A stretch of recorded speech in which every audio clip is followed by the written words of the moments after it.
reunión. Muy buenas noches a todos los presentes. Gracias por acompañarnos en esta reunión, como todos los segundos lunes de cada mes. Soy Tatiana Bosa, del Hospital Nacional Guillermo Almenara Irigoyen, y junto con la doctora Carolina Marchena coordinaremos esta reunión. Bueno, en esta reunión lo que vamos a hacer es hablar de patología palpebral congénita. Tendremos la honorable presencia del doctor Augusto Cruz, quien nos acompañará en la discusión y comentarios de los temas. Y al final daremos inicio al bloque de respuestas a las preguntas que se quieran hacer sobre estos temas. Quiero hablar un poquito. El doctor Augusto Cruz nos ha acompañado ya algunas veces en el Perú. Tenemos nuevamente el honor de tenerlo acá por vía Zoom.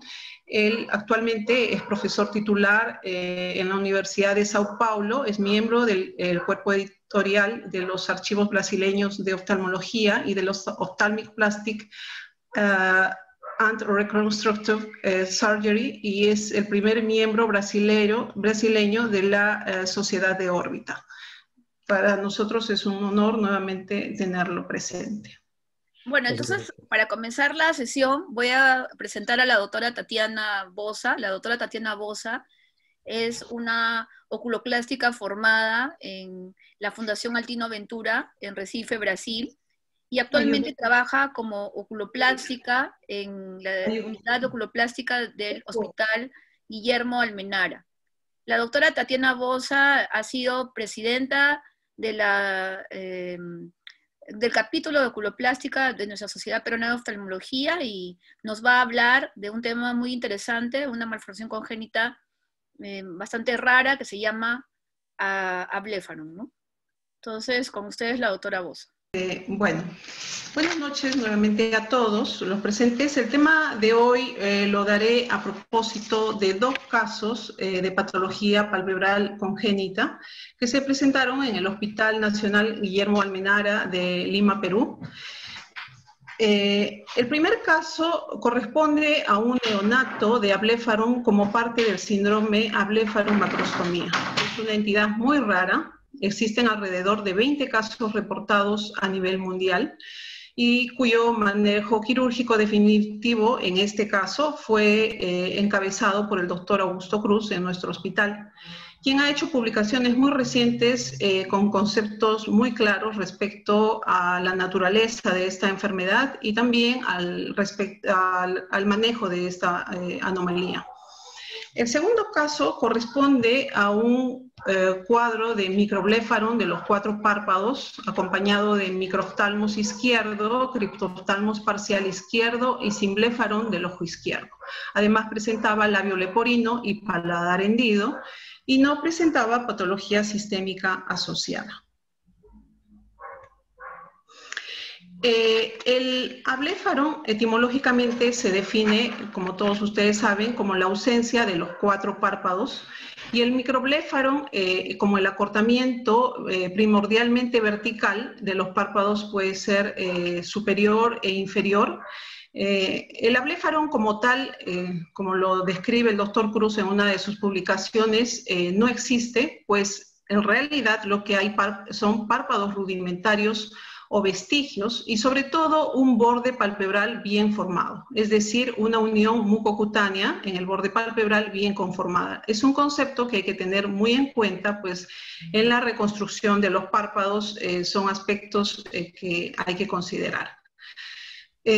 Como entidad aislada es más rara todavía, generalmente se asocia a otras manifestaciones en el síndrome de abléfaron-macrostomía, ¿no? En cambio, el microbléfaron más bien es una entidad bastante más frecuente que puede estar aislada o puede estar asociada a otras malformaciones congénitas. El síndrome de abléfaron-macrostomía fue descrita por primera vez en el año 1977 por McCarthy y West.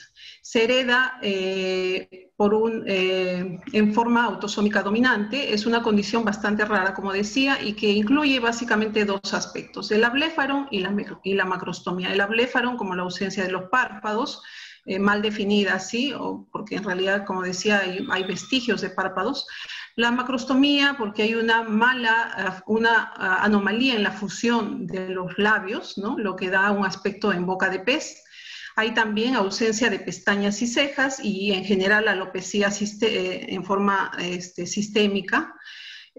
Hay orejas anómalas, genitales anómalos, generalmente ambiguos, piel redundante y otras características además en la piel.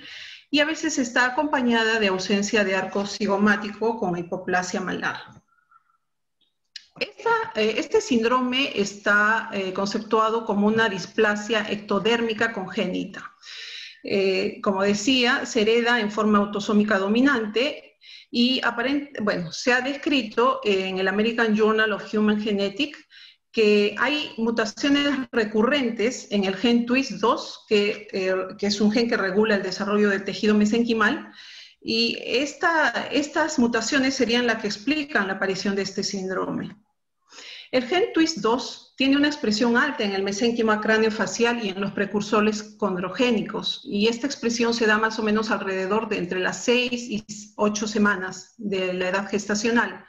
Este gen regula la diferenciación de las células madre mesenquimales y dirige el desarrollo de los tejidos dermales y condrogénicos. Las mutaciones recurrentes a nivel de este gen darían origen a aspectos clínicos y patrones de defectos faciales vistos básicamente en algunos síndromes, como son el síndrome de Ablepharon-macrostomía y el síndrome de Barber-Say, que son dos entidades clínicas que han sido bastante bien descritas, que comparten muchas similitudes, pero también tienen diferencias bastante claras. Por ejemplo, en el síndrome de Barber-Say se sabe que hay una una hipertriquiasis bastante marcada, es generalizada, y un ectropion bilateral, que son manifestaciones que están más bien ausentes en el síndrome de Ablepharon-macrostomía. Y al revés, el síndrome de Ablepharon-macrostomía presentarían dos manifestaciones bastante claras, como son el Ablepharon o microblepharon, y además ausencia de piel o de pelos o alopecia. Vayamos a lo que es el tratamiento del Ablepharon. Se considera esta entidad como una urgencia oftalmológica neonatal, pues requiere el tratamiento en los primeros días de vida. Es importante el diagnóstico por ello en la edad gestacional para que se pueda, trabajar en el arsenal que se va a necesitar cuando el niño nazca. Entonces, es importante estar preparados para el tratamiento. ¿Por qué? Porque en los primeros días muchos de estos niños van a ir al edema corneal, inclusive a la perforación de la córnea y obviamente compromiso de la agudeza visual. Los objetivos del tratamiento son básicamente preservar la visión, que se debe lograr, como les decía, en los primeros días de vida. Hay un objetivo funcional y obviamente también un objetivo de tipo estético. Tradicionalmente, en todas las publicaciones que se han hecho en el tratamiento del síndrome, básicamente del Ablepharon, se ha hablado de reconstrucción de los párpados. Muchos de ellos incluyen la reconstrucción de la lamela anterior a base de injertos de piel, muchas veces múltiples, y la reconstrucción de la lamela posterior, en la que se hace movilización de tejidos tipo conjuntiva, ¿no? Movilización de fondos de saco, incluso utilización de injertos de mucosa labial y el uso de membrana amniótica para reconstruir la lamela posterior. Hagamos una revisión de lo que tenemos publicado respecto a estos tratamientos.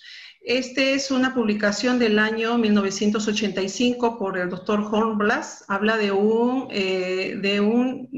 neonato de 10 días de nacido en el que presentaba un síndrome de Ablepharon-macrostomía, ¿no? Y en el tratamiento del Ablepharon lo que se hizo fue a los 10 días de nacido un injerto de piel total en el párpado superior del ojo derecho. No describe, describe que fue en el párpado superior, pero no define exactamente en qué plano se hizo el injerto.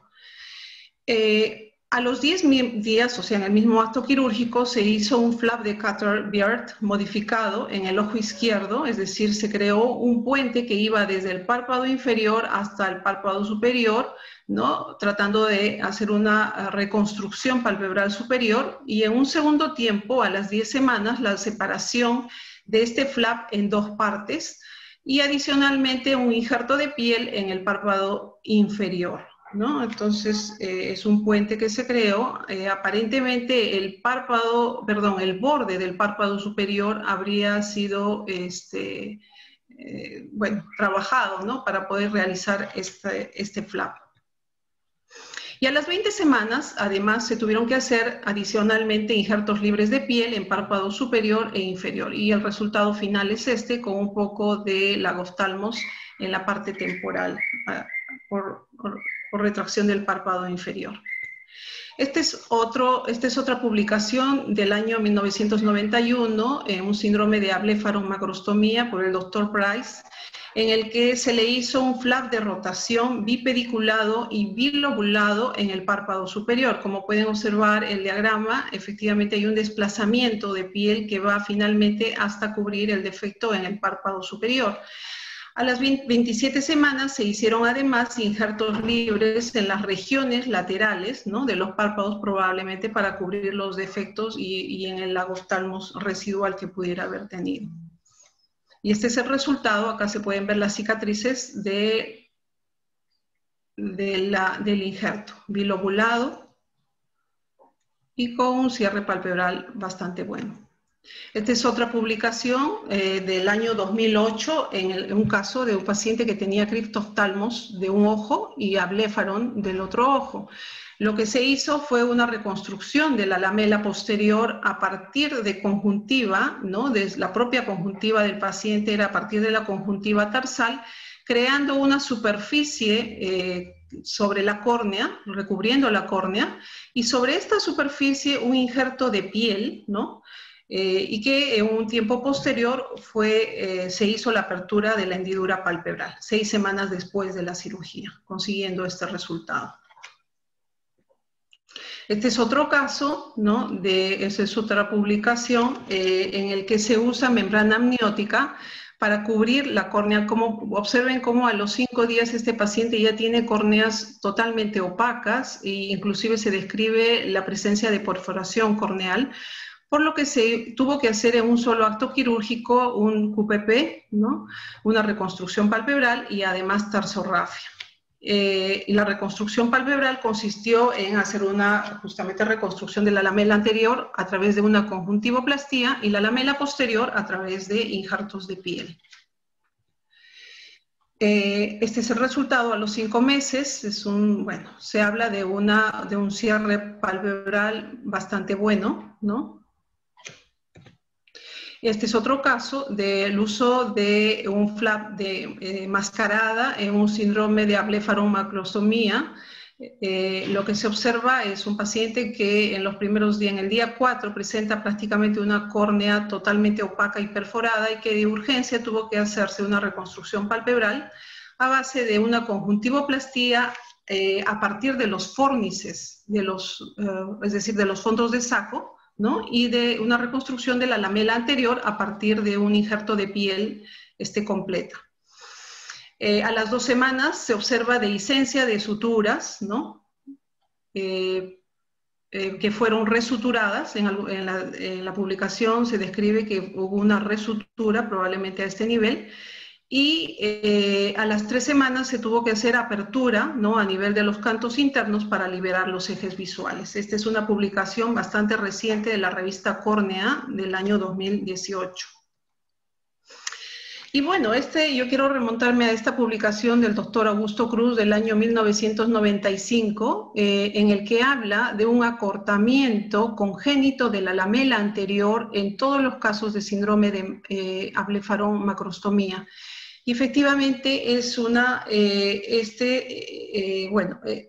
pone en evidencia que justamente esta es una alteración bastante clara que afecta solamente la lamela anterior del párpado superior, no afecta la lamela posterior, y este es un concepto que hay que tenerlo muy en claro.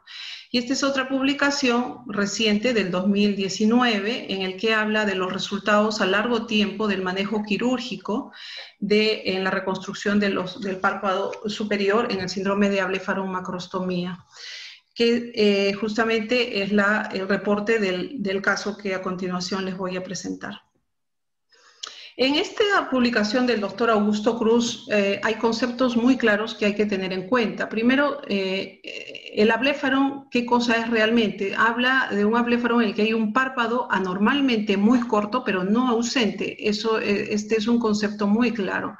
Que los márgenes palpebrales están presentes, pues existe una unión mucocutánea normal, y que la lamela anterior es muy corta, ¿no? Considerando que la lamela anterior es piel, tarso, orbicular, el septum y el elevador del párpado además, y que la lamela posterior es más bien normal y está constituida por la conjuntiva y el músculo de Müller, y que además no solamente es normal, sino podría en algún momento ser redundante, ¿no? Lo que nos permite no utilizar, simplemente tomar en cuenta para no tener que hacer procedimientos innecesarios.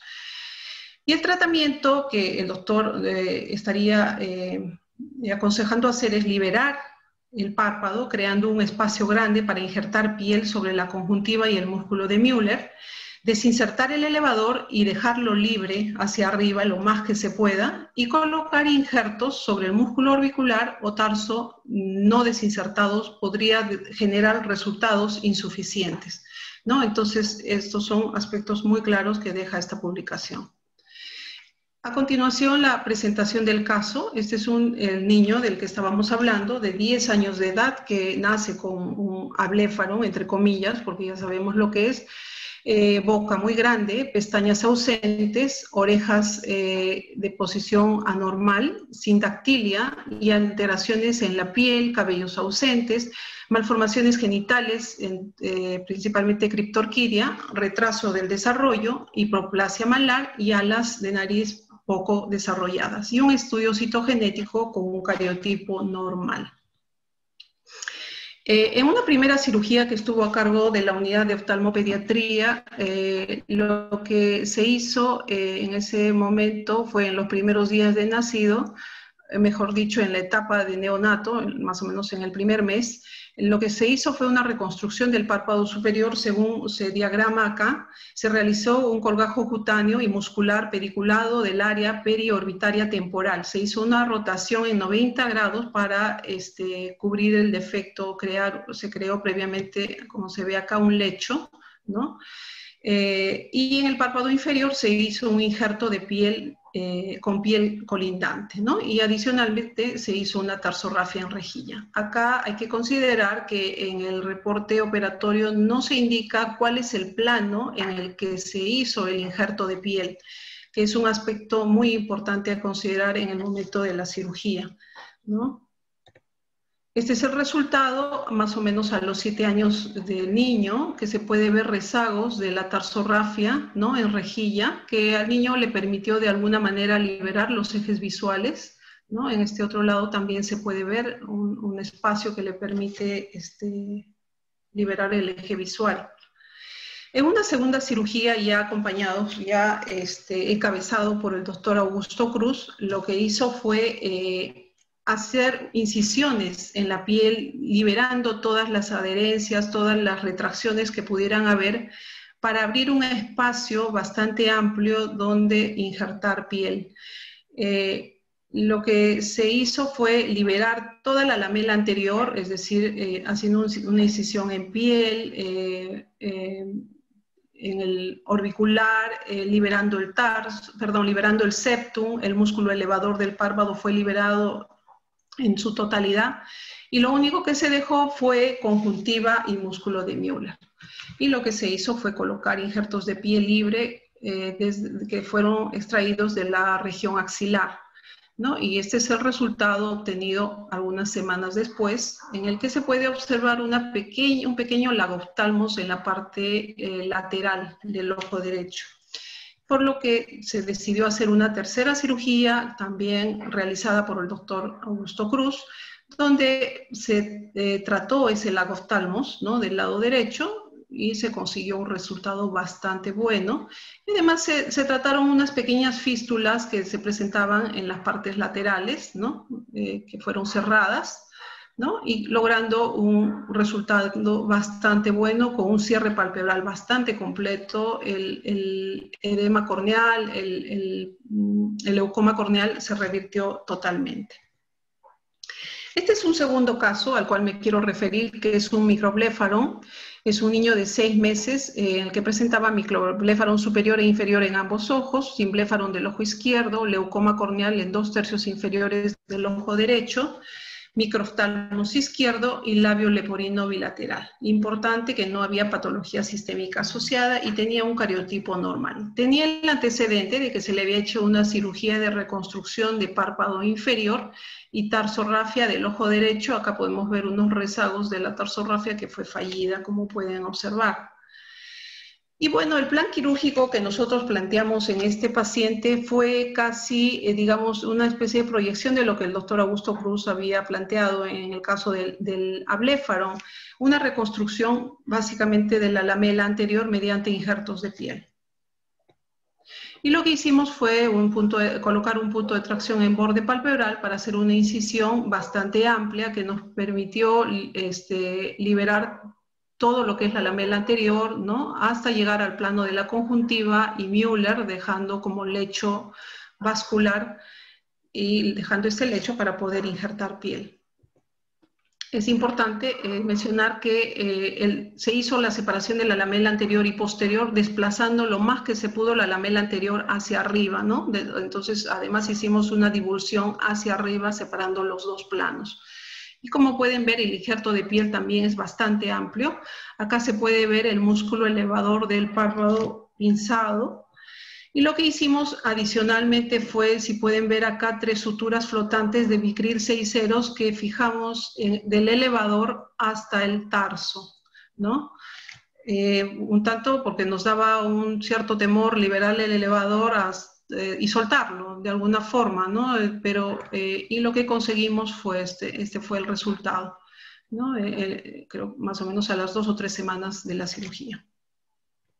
Hicimos la misma cirugía en el ojo contralateral, igual divulsión por planos, hasta liberar totalmente y dejando el lecho donde injertar la piel. Acá también el músculo elevador del párpado, pero esta vez lo que hicimos fue fijar este elevador en el trayecto de la piel injertada, más o menos a una mitad de la longitud vertical del injerto.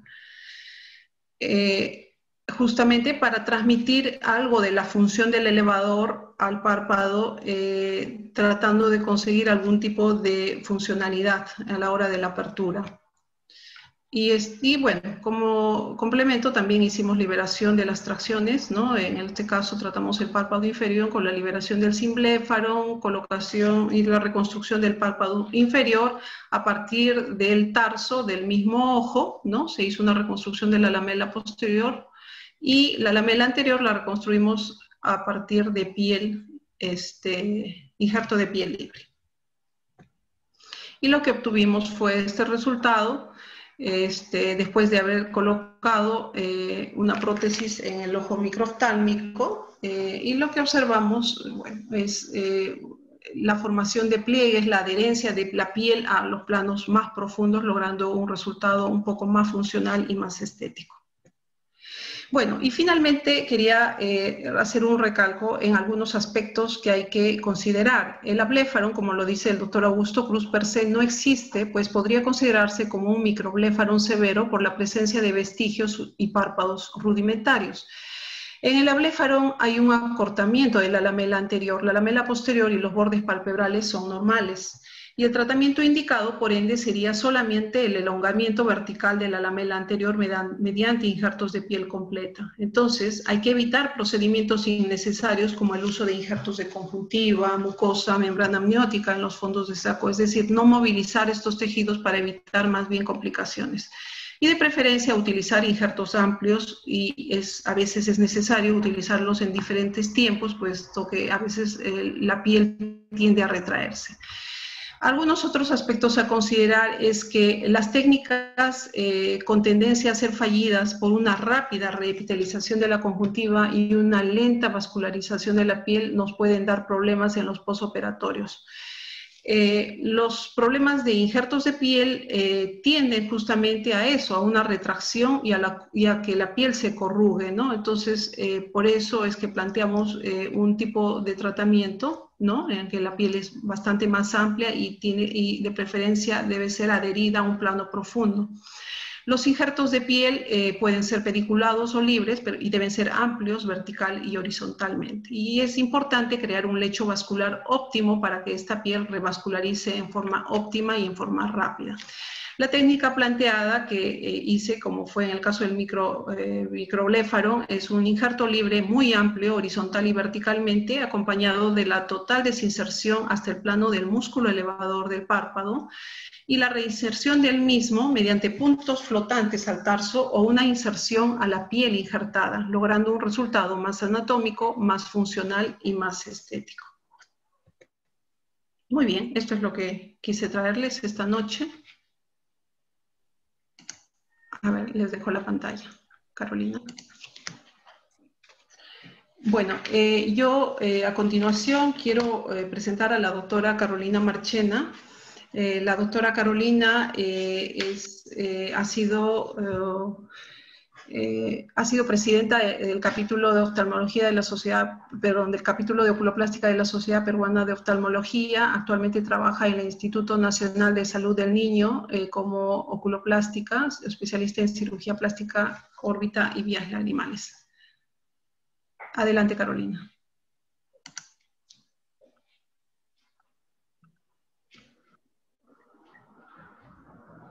Gracias, Tatiana.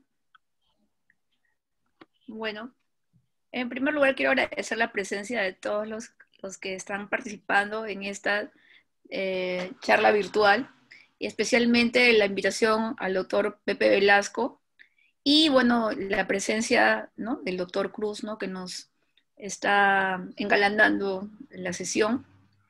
El tema que escogimos fue justamente abordar patologías palpebrales complejas, ¿no? Ahorita voy a hablarles sobre el critoftalmos, a propósito de dos casos que tuve en el Hospital del Niño.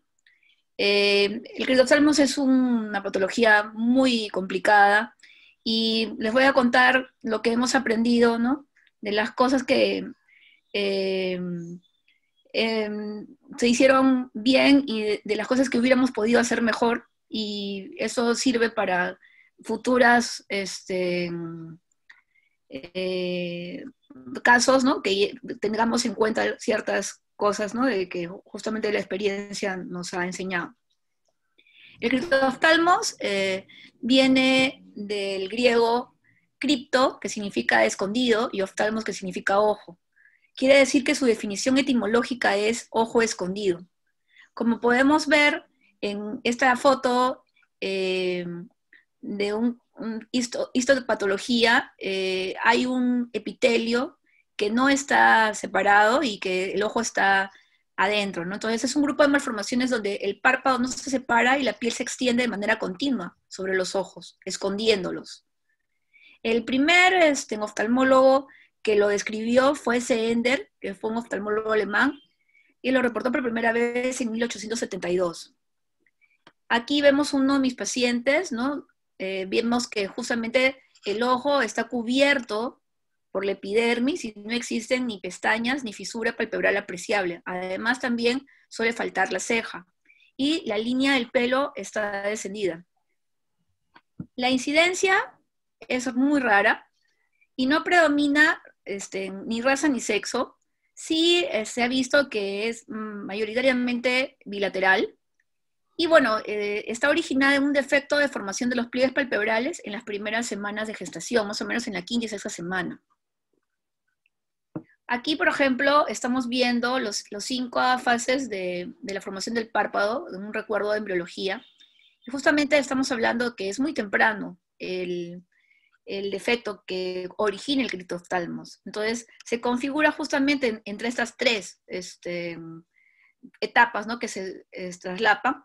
Entonces, por ejemplo, se dice que hay una mala migración del mesodermo a la hora de los pliegues, y que a la hora de que se fusionan, no llega a ser una fusión normal, porque justamente es solamente epitelio, y el desarrollo de las estructuras especializadas, como las pestañas, las glándulas de meibomio, etcétera, no se forman, ¿no? Y eso también es importante porque no es una buena, digamos, la lágrima no está con todos sus componentes adecuados, ¿no? Porque justamente no se está formando la parte de las glándulas de meibomio, tampoco no hay un componente lipídico adecuado, ni caliciforme adecuado. Y esto también es importante mencionarlo, porque si existiera el ojo, digamos, asociado a un ojo normal, es un ojo que no está bien lubricado. Bueno, generalmente, por tratarse de una malformación que está originada tan temprano, en el segundo mes de la gestación, también está asociada a malformaciones muchas veces en la parte justamente de la formación de la vesícula del cristalino, que también es en esta época, y entonces muchas veces se asocia a la disgenesia del segmento anterior. O sea, hay más problemas de segmento anterior que de segmento posterior cuando hay ojos más o menos formados. Generalmente se asocia a microftalmos. La etiología, se ha descrito una deficiencia en un gen que está relacionado a un factor de crecimiento relacionado al zinc, que ayuda a la formación justamente del párpado. También se ha visto que hay una historia positiva en la madre de infección viral. También puede haber exposición a drogas o gases tóxicos durante el primer trimestre del embarazo. También puede haber una deficiencia de vitamina A y bandas amnióticas. El criptoftalmos puede ser aislado o puede presentarse asociado a malformaciones congénitas. La malformación congénita del criptoftalmos, cuando está asociado a síndromes, principalmente es el síndrome de Fraser, síndrome criptoftalmos sindactilia. Este síndrome está asociado a un 83% de anomalías congénitas oculares, es de una herencia autosómica recesiva, es raro, ¿no? Y se ha visto que hay una consanguinidad importante, ¿no?, del 15 al 24%. Hay criterios que describió el oftalmólogo canadiense Thomas en 1986. Él estudió 124 casos de criptoftalmos, de los cuales 27 fueron aislados y 97 estaban dentro de los síndromes. Entonces, describió que para que se pueda considerar que es un síndrome de Fraser o un síndrome de criptoftalmos sindactilia, tendría que haber 2 criterios mayores y 1 menor, o un criterio mayor y 3 menores. Entonces podemos ver los criterios mayores, justamente es el criptoftalmos, la sindactilia, genitales anormales y hermanos con sindactilia, digo con criptoftalmos. Y menores, malformaciones en la nariz, en las orejas, en la laringe, esqueléticos, renales. La clasificación de François sobre los tipos de criptoftalmos nos da 3 tipos. El completo, que justamente como vemos en este ojo izquierdo, no existe la hendidura prepural, es el concepto clásico. Está la forma abortiva, ¿no?, en el cual hay simbléfaro y está pegado, digamos, el párpado superior a la córnea. Y está el incompleto, donde hay un criptoftalmos en la parte medial, pero en la parte lateral sí ha habido un intento de hendidura palpeoral. El manejo del criptoftalmos, como es una patología bastante severa, pues es multidisciplinario, porque está con la participación del pediatra, del genetista, como son varias cirugías, del anestesiólogo, del psicólogo para la familia, y bueno, fuera del oculoplástico también, dependiendo si es que hay síndrome, entran otras especialidades, ¿no?, de acuerdo a los hallazgos que se encuentran. El manejo es personalizado, y en cuanto al párpado, se requieren varias cirugías, ¿no?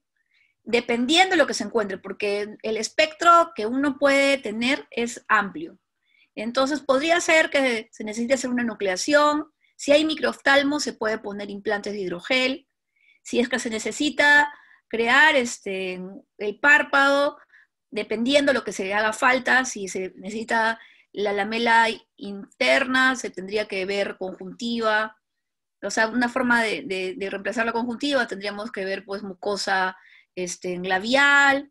Si es que fuera para hacer injertos para reemplazar el tarso, tendríamos que ver pues tal vez en pabellón auricular, tendríamos que ver tal vez cuando se hace la nucleación se usa esclera, y los colgajos, el Catelvir, entre otros, ¿no? La adaptación de prótesis y, bueno, el uso de conformadores.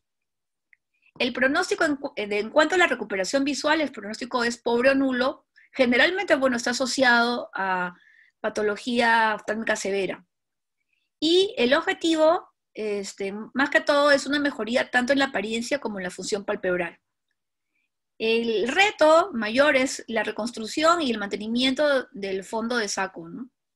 Ese es el mayor reto, hay que usar conformadores bastante. Entonces vamos a hablar de nuestros casos. El primer caso es un niñito que vino de Puno al mes de edad. Llegó a ser un niñito sano, no tenía ninguna malformación asociada, un parto tóxico, un buen peso, su edad de la madre era 35 años, el segundo hijo, el otro niño era normal.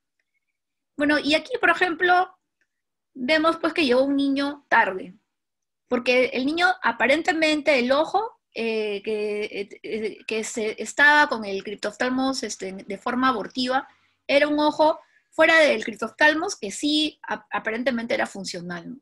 Sin embargo, llegó con una perforación de córnea, porque llegó al mes de edad. Se fue al Lino, y con el equipo de Lino, el doctor Mesías, pues, o sea, preocupado, porque el único ojito que tenía el niño, intentó, o sea, hacer antes la ecografía, un trasplante de córnea.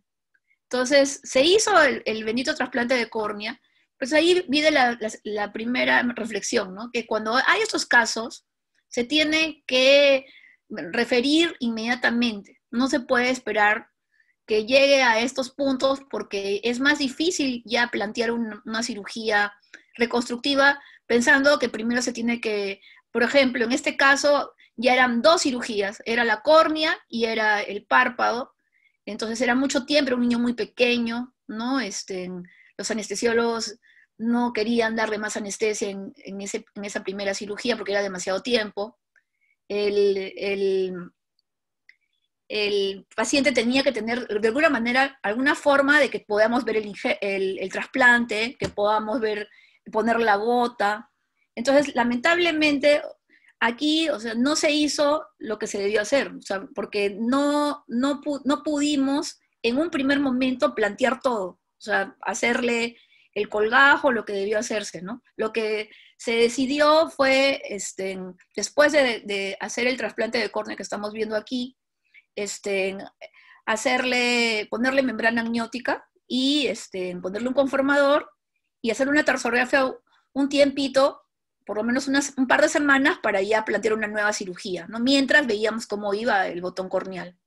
Y ahí fue un error, porque, o sea, son pacientes, debido a que yo estoy en un hospital, ¿no? de gente de bajos recursos, ¿no? Que a veces no tienen ni para el pasaje, entonces el niño llegó muy tarde, o sea, no llegó a sus controles como debió ser, y llegó nuevamente perforado, se perdió la córnea. Entonces lo que se debió hacer ahí, pues venir rápido para poder hacerle, tratar de intentarle hacer una cirugía, ¿no?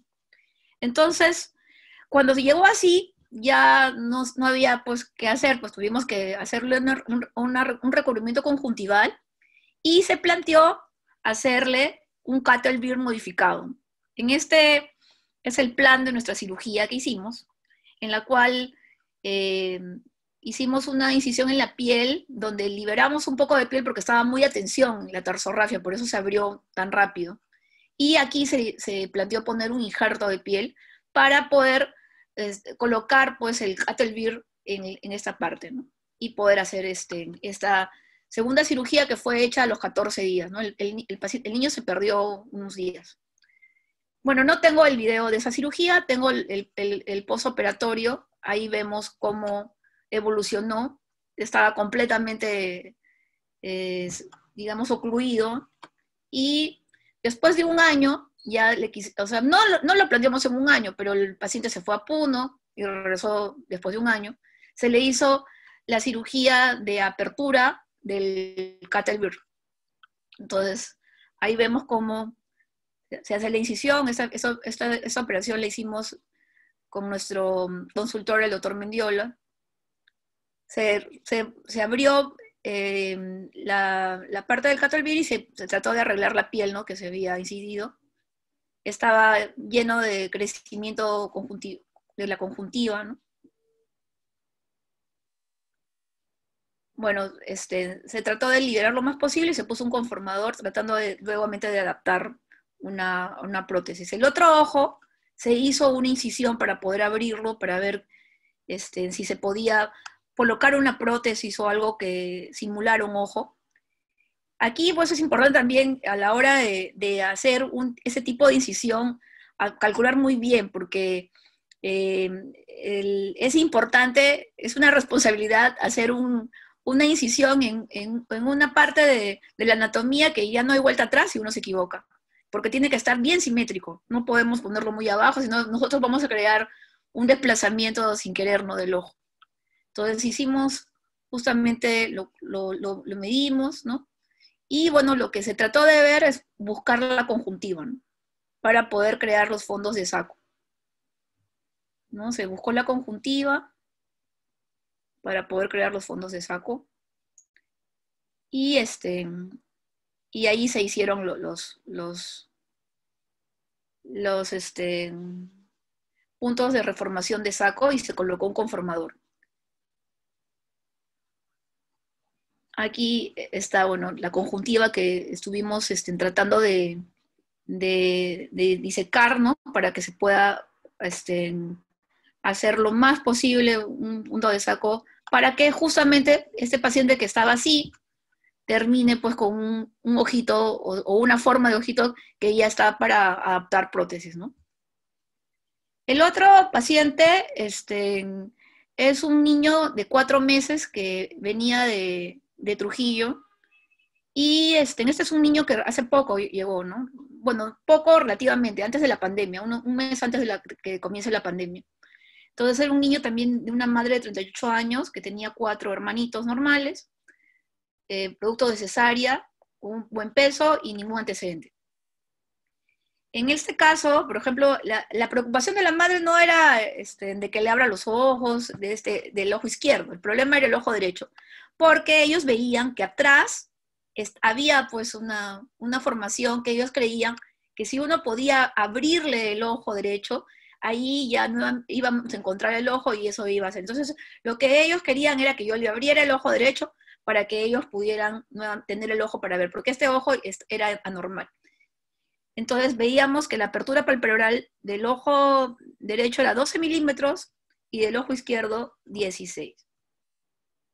Vemos el ojo de que no tenía sindactilia, sí tenía implantación baja de orejas, pero eso no daba para un síndrome, ¿no? Y bueno, definitivamente el ojo derecho, lo que había detrás de esa piel, era normal, ¿no? Vemos la coroidez completamente engrosada, pues un ojo microftálmico, el otro era peor, ¿no? El ojo izquierdo prácticamente era muy, muy pequeño. Entonces, se hizo la incisión justamente para poder ver el ojo, y era era un quiste, no era un ojo. Entonces eso fue lo que se hizo, se puso un conformador, no, la madre no quería enucleación ni nada, porque ellos tenían digamos, la esperanza, la ilusión de que tuviese pues un ojo. Y en el otro lado, o sea, sí se abrió y se trató de reconstruir, para lo cual se hizo la incisión y se buscó el tarso, ¿no? Sí había tarso. Entonces, como había tarso, ¿no? Se puso un injerto de piel ahí y se hizo unos puntos de reformación de saco. Entonces, vemos que aquí en el ojo derecho encontramos el quiste, que no era un ojo funcional, y en el ojo izquierdo Después de abrirlo y hacerle la reconstrucción del párpado superior, pues ahí ya pudimos poner un conformador a la espera de prótesis. Lamentablemente comenzó la pandemia y no hemos podido verlo. Ojalá de que ya ahora que comiencen las consultas el próximo mes tal vez ya podamos terminar nuestro trabajo con este niño, ¿no? Entonces, finalmente, la conclusión pues es que el criptoftalmos es un desorden congénito raro, que generalmente el pronóstico visual es malo. Y bueno, el manejo de esta patología es un reto y está orientado prácticamente a la reconstrucción palpebral y a la apariencia cosmética.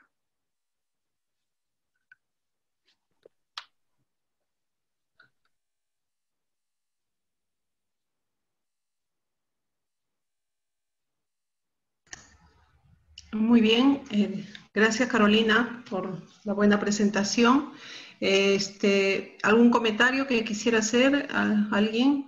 ¿O el doctor Augusto Cruz, algún comentario respecto a las presentaciones? Sim, sim, por supuesto. Tatiana, tus casos son espectaculares. Y yo creo que el punto clave de la cirugía de la bléfaro, que es poner un injerto de piel en un plano quirúrgico no superficial, pero muy profundo sobre la conjuntiva de Miller. Uno puede hacer esta técnica en diferentes situaciones congénitas e este caso de hendidura de TCE3 bilateral que tú hiciste está perfecto. Eu tenho hecho cirurgias muito similares em outras situações e para mim foi uma enseñança muito grande perceber que uno pode fazer um párpado um pouco mais largo, ponendo um injerto de pele e desinsertando o elevador, o músculo elevador. Os casos de criptoftalmo são muito mais complicados porque normalmente em la forma completa não há prognóstico visual para estes ojos, são sempre cegos. Então, a reconstrução é uma coisa um pouco cosmética e eu creio que há que plantear um pouco com os padres e madres se vale a pena fazer 2, 3, 4, 5 atos quirúrgicos para poner uma prótese. Pero em los casos incompletos, que têm a mesma base genética, são exatamente o mesmo gene, é diferente, porque normalmente o párpado está pegado em lujo e há que fazer uma reconstrução da lamela posterior e anterior. Me parece que se há tejido, o flap de Cutterbid está muito bem. Eu creio que é uma boa solução.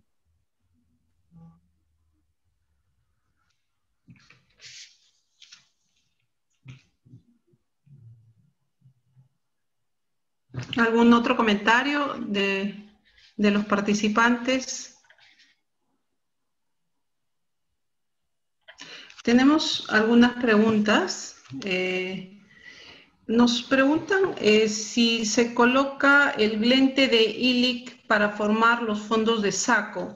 Me parece que fue para, bueno, me dirigieron esta pregunta. En realidad, justamente en esta reconstrucción en el abléfaro, en el microbléfaro que he planteado, es que no se toca la lamela posterior, o sea, lo ideal no es reconstruir la lamela posterior. En las publicaciones previas justamente lo que se hacía a veces era movilizar tejido conjuntival, movilizar la conjuntiva del tarso, de los fondos de saco, pero no, justamente hay que evitar porque son procedimientos innecesarios. Y no necesitamos colocar estos lentes, pues no estamos haciendo una reconstrucción de un fondo de saco, solamente estamos elongando la lamela anterior, ¿no? Entonces, tal vez como procedimiento adicional se podría hacer una tarsorrafia para lograr que la piel no retraiga tanto. No sé si algún otro comentario quieran hacer al respecto. No, yo estoy de acuerdo. La conjuntiva es normal. No hay que hacer nada en el fondo de saco. Sí. Preguntan también si es posible hacer ecografía ginecológica 4D para el manejo quirúrgico temprano de estos pacientes.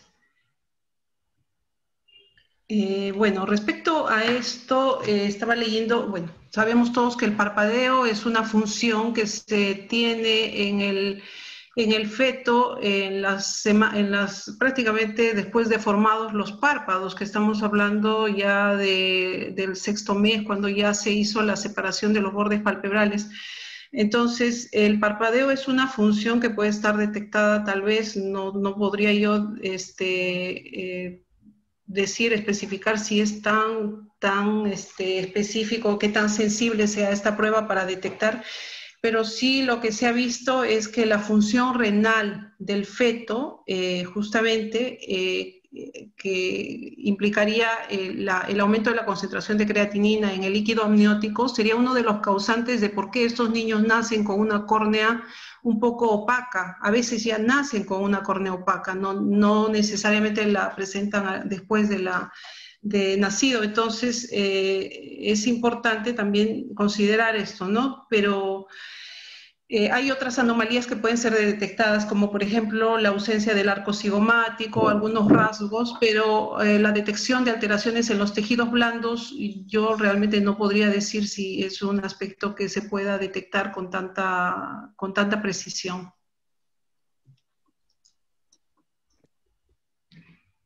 Sí hay posibilidad de diagnosticar criptoftalmos antes de que nazcan los niños, ¿no? Pero el problema es de que justamente también es el acceso a las familias, ¿no? A tener dinero para poder acceder a una tecnología que les permita, ¿no? Porque no creo que todos los ecógrafos sean los que se pueda hacer el diagnóstico, ¿no?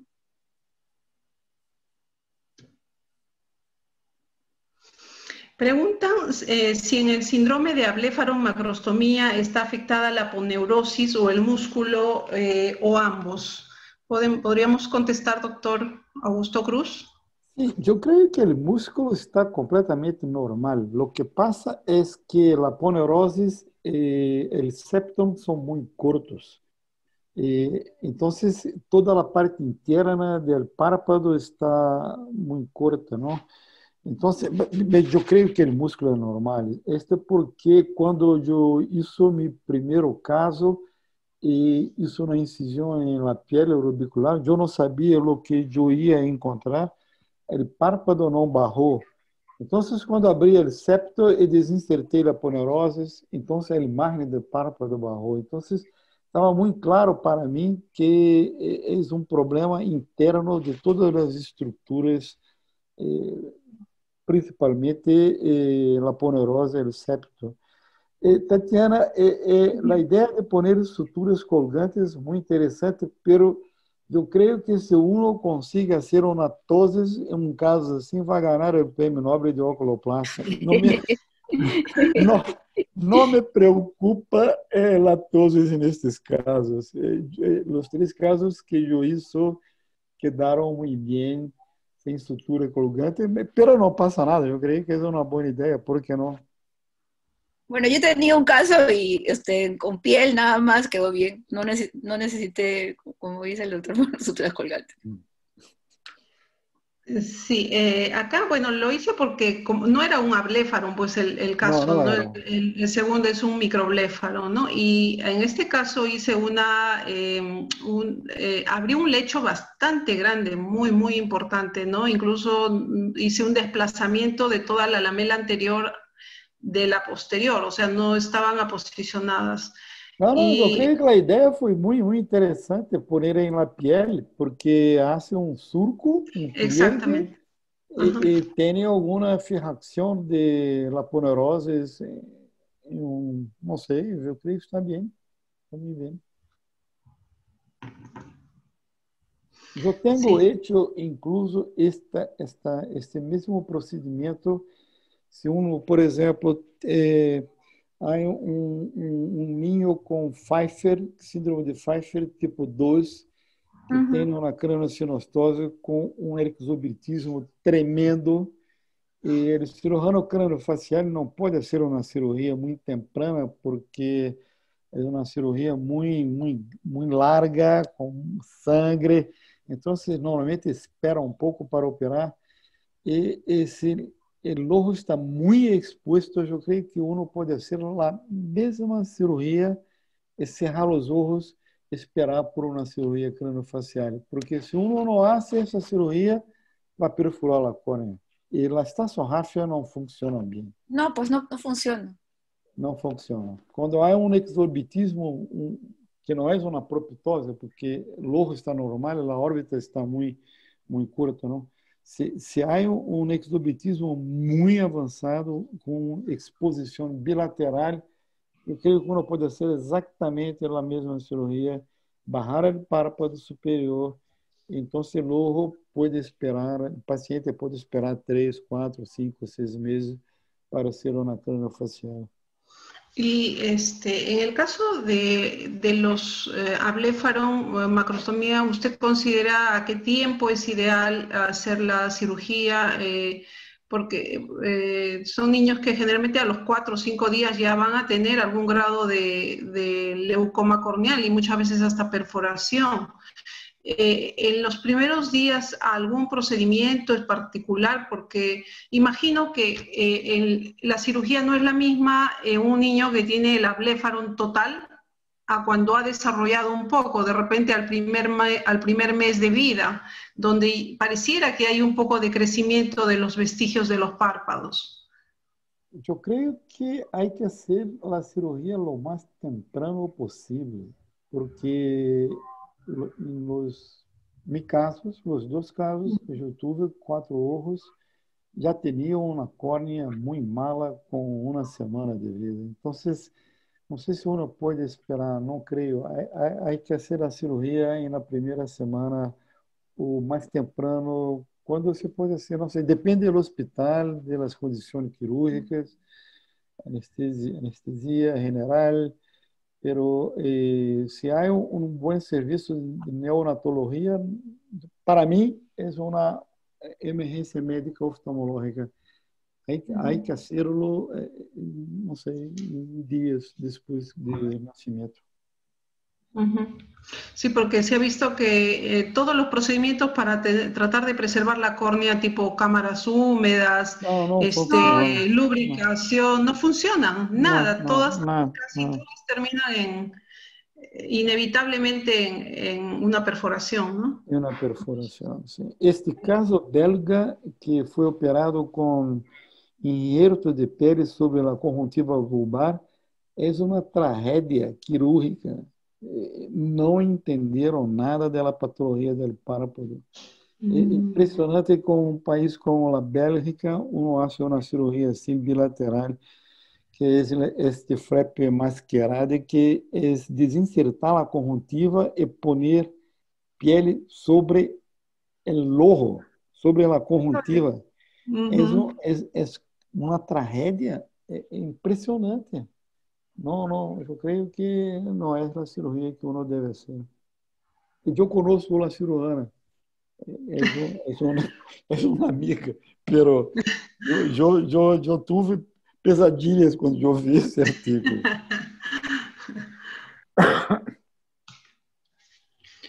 Bueno, vamos a ver si tenemos por acá alguna pregunta. Dice, ¿qué tratamiento recomiendan en los primeros días de vida de un paciente con abléfaro mientras se prepara el paciente para la cirugía? ¿Alguna recomendación de lubricante que usaría y con qué frecuencia? Bueno, hay que lubricar, no sé, cada minuto, no sé. Sí, bueno, pues, o sea, miren mi pacientito pobrecito que perdió su ojo. Sí, esses casos, se o párpado não funciona, a córnea queda muito mala, ¿no? Ese párpado superior, evidentemente. Entonces, no, y aparte que ese paciente también, o sea, con tan temprano que ha sido su malformación que se ha generado, también puede haber tenido algún problema de génesis de, por ejemplo, de músculo recto superior, que no sabemos cómo estaba su vel, ¿no? Entonces ni siquiera vel tenía.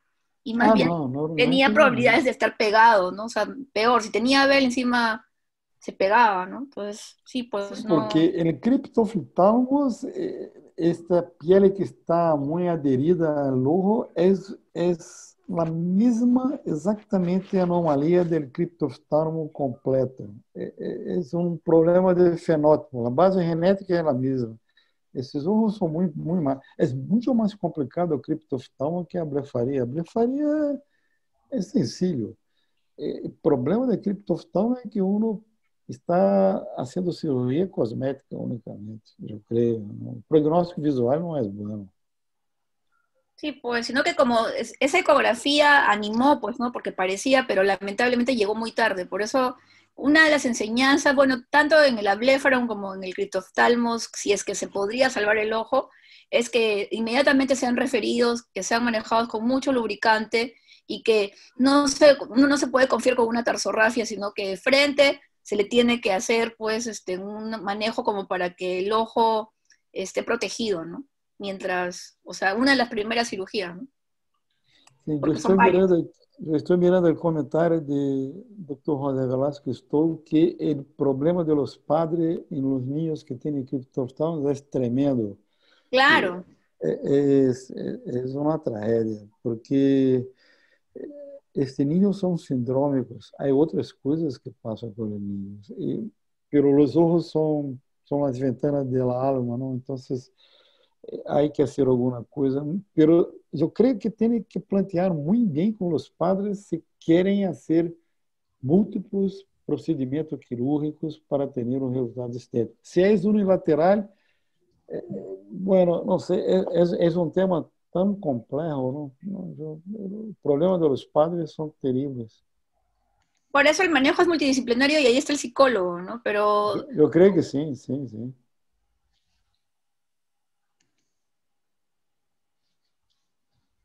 Es un tema muy complejo. Dice, ¿en algún caso han visto alguna asociación de estas anomalías con el síndrome de Michelin? No sé qué es síndrome de Michelin. ¿Qué es síndrome de Michelin? Yo tampoco, pero dice que tuvieron un caso en el Lino. Síndrome de Michelin. Yo no sé qué. O sea, bandas amnióticas.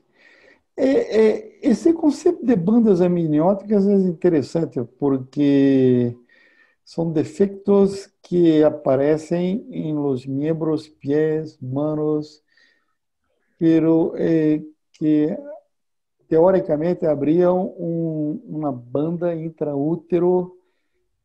Não sei se modernamente as bandas são bem acceptadas como etiologia destes defeitos.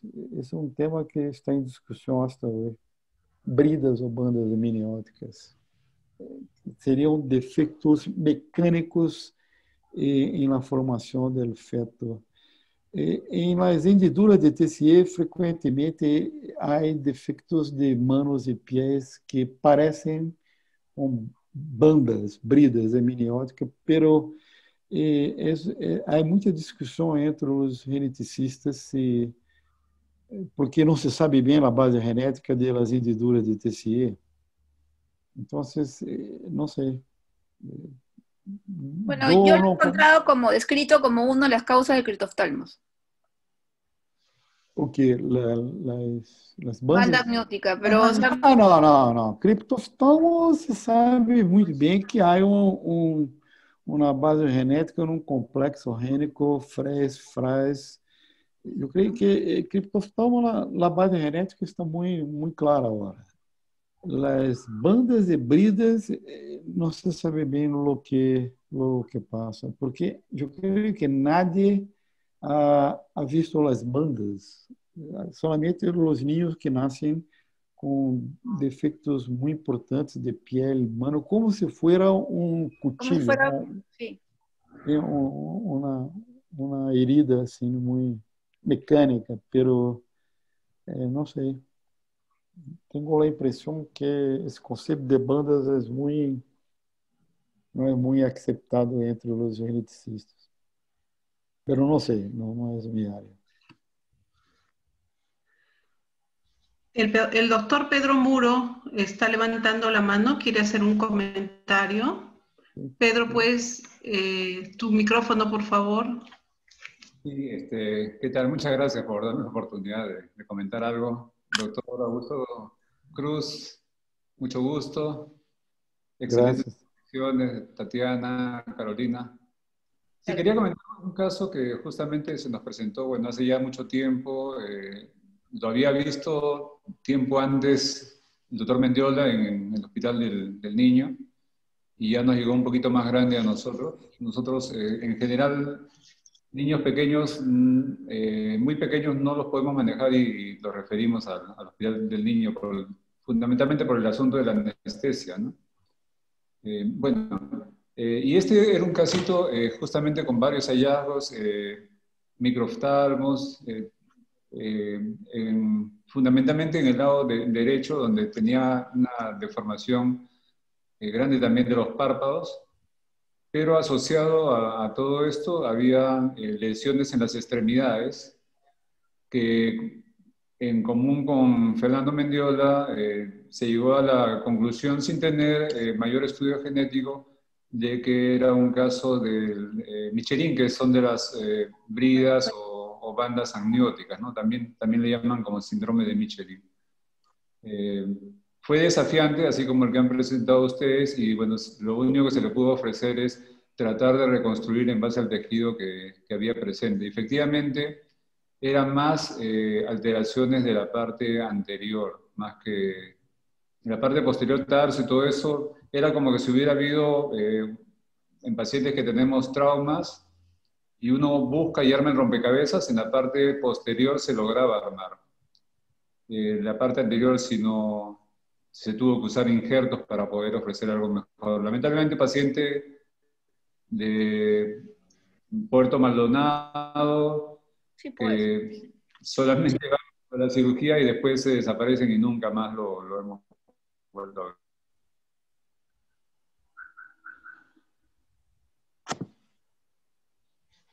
Eso, que saber si ustedes han encontrado algo entre estas bridas de membranas amnióticas y las patologías que han presentado hoy día. Ujú. Gracias, Pedro. ¿Alguna otra pregunta, algún otro comentario que deseen hacer o una pregunta al doctor Augusto Cruz? Dice el doctor José Velasco, si en criptoftalmos unilateral, ¿cómo manejan la órbita en la parte ósea? Pues eso depende. Si es que tiene microoftalmos asociado, hay que tratar de hacer que esa órbita crezca, ¿no? O sea, que también no se quede hipoplásica, porque si no, después vamos a tener un problema. Por eso es que se puede poner implantes de hidrogel, pero a veces se les hace inclusive una enucleación y se le coloca allí una prótesis, ¿no? Como para que ocupe el espacio. Usted, doctor Cruz, ¿cómo maneja eso? Yo pongo solamente injertos dermograsos en las órbitas congénitas, en este caso. Yo creo que los implantes aloplásticos no van muy bien. Hay una tendencia ahora en los Estados Unidos, Europa, tengo hablado con muchos cirujanos de intentar solamente dermograsos, que uno saca del niño, custo cero, y no salen, y pueden crecer con el niño. Yo que hago es dermograso. Pero yo no tengo una experiencia larga, longitudinal, para decir que tenho 100 casos com 90% muy bien. No, yo estoy siendo sincero. Y en casos severos, doctor, distracción ósea, dice el doctor Pepe Velasco. Si uno hace una cirugía temprana, solamente el dermograso. Más tarde, cuando son ya niños grandes, adolescentes, el problema craniofacial es tremendo, muy difícil. Sí, es que los primeros 2 años es el crecimiento, pues ahí mayor de la órbita. Sí, tiene que hacer una cirugía temprana. En casos anoftálmicos, uno nace sin ojo. Yo operé una semana pasada, una hendidura muy pequeña.